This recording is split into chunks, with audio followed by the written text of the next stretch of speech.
Hello guys. അപ്പോൾ നമ്മുടെ Thailand ട്രിപ്പിലെ ലാസ്റ്റ് ഡെസ്റ്റിനേഷൻ മാർബിൾ ടെമ്പിളിലേക്ക് നമ്മൾ എത്തിയിരിക്കുകയാണ്.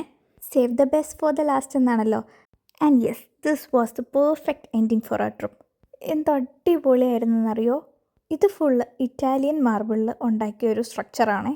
നമ്മൾ സ്ഥിരം കാണാറുള്ള ബുദ്ധിസ്റ്റ് ടെമ്പിളുകളെ വെച്ച് നോക്കുകയാണെങ്കിൽ ഇതിനൊരു യൂറോപ്യൻ സ്ട്രക്ചർ ഉണ്ടെന്ന് തോന്നും.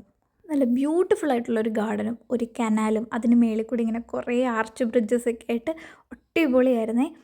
ഈ ടെമ്പിളിനകത്തേക്ക് കയറുമ്പോൾ ഒരു വരാന്ത പോലെ ഉണ്ട്. അവിടെ 52 ബുദ്ധ പ്രതിമകളാണ് നിരത്തി വെച്ചിരിക്കുന്നത്, പല ഭാവത്തിലുള്ളത്. പല രാജ്യങ്ങളിൽ നിന്നുള്ള ബുദ്ധ പ്രതിമകളുടെ റെപ്ലിക്കാസാണിതെല്ലാം. നല്ല പീസ്ഫുൾ അറ്റ്മോസ്ഫിയർ ആയിരുന്നു, എനിക്ക് ഒത്തിരി ഇഷ്ടമായി. ടെമ്പിളിനകത്ത് കയറുമ്പോൾ മറ്റേ സ്റ്റെയിൻഡ് ഗ്ലാസ്സിൽ നിന്നൊക്കെ ലൈറ്റ് വന്നടിച്ചിട്ട് ഒരു പള്ളിക്കകത്ത് നിൽക്കുന്നൊരു ഫീലായിരുന്നു. അത് കഴിഞ്ഞ് നമ്മൾ ഈ കനാൽ ക്രോസ് ചെയ്ത് കഴിഞ്ഞാൽ അവിടുത്തെ ബുദ്ധിസ്റ്റ് മോങ്കുകളുടെ താമസ സ്ഥലമാണ് ഇതെല്ലാം. അതും എന്ത് അടിപൊളിയാണെന്ന് നോക്കിയാൽ, എന്ത് വൃത്തിക്ക് ഇതൊക്കെ മെയിൻറ്റെയിൻ ചെയ്തേക്കുന്നത്.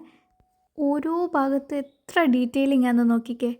അങ്ങനെ കുറേ നേരം അവിടെ എല്ലാം ചുറ്റി നടന്ന് കണ്ട് ഒരു ടൺ ഫോട്ടോസ് ഞാൻ എടുത്തിട്ടുണ്ട്. നിങ്ങൾ ബാങ്കോക്ക് പോകുമ്പോൾ ഇതെന്തായാലും മിസ് ചെയ്യരുത്, അടിപൊളി ഡെസ്റ്റിനേഷനാണേ. അങ്ങനെ അവിടെ നിന്നൊക്കെ ഇറങ്ങി നമ്മളിനി നേരെ ഫുഡ് കഴിക്കാൻ വേണ്ടിയാണ് പോകുന്നത്. ഫുഡൊക്കെ കഴിച്ചിട്ട് നമ്മൾ വീണ്ടും ഇനി എയർപോർട്ടിലേക്ക് പോവുകയാണ്. പോകുന്ന വഴിക്ക് ഞങ്ങൾ നല്ല അർമാദമായിരുന്നു, എല്ലാവരും കൂടെ അടിച്ച് പൊളിച്ചു. എൻ്റെ അടുത്ത് കുറേ പേര് ചോദിച്ചു ഏത് പാക്കേജിലാണ് പോയെന്ന്. ഞാൻ ലേഡി റോവേഴ്സിൻ്റെ പാക്കേജിലാണ് പോയത്. ആസ് യൂഷ്വൽ അടിപൊളി ട്രിപ്പായിരുന്നു. ഞങ്ങളെല്ലാവരും ശരിക്കും എൻജോയ് ചെയ്തു.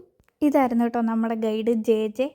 പുള്ളിക്കാരി ഒരു സംഭവമാണ്, അടിപൊളിയാണേ. പിന്നെ നമ്മൾ എയർപോർട്ടിലൊക്കെ കയറി കുറേ നേരം ചില്ല് ചെയ്തിരുന്ന് അവസാനം നമ്മുടെ ഫ്ലൈറ്റ് വന്നിട്ടുണ്ട്. നല്ല അടിപൊളി നൈറ്റ് വ്യൂ ഒക്കെ കണ്ട് നമ്മൾ ടേക്ക് ഓഫ് ചെയ്ത്. സത്യം പറഞ്ഞാൽ തായ്ലൻഡ് ഇനി കുറേ എക്സ്പ്ലോർ ചെയ്യാണ്ട്. ഇനി അതെല്ലാം എക്സ്പ്ലോർ ചെയ്യാൻ ഞാൻ ഒന്നുകൂടെ വരുമെന്ന് പറഞ്ഞ് വളരെ സന്തോഷത്തിലാട്ടോ ഞാൻ തിരിച്ചു കയറിയത്.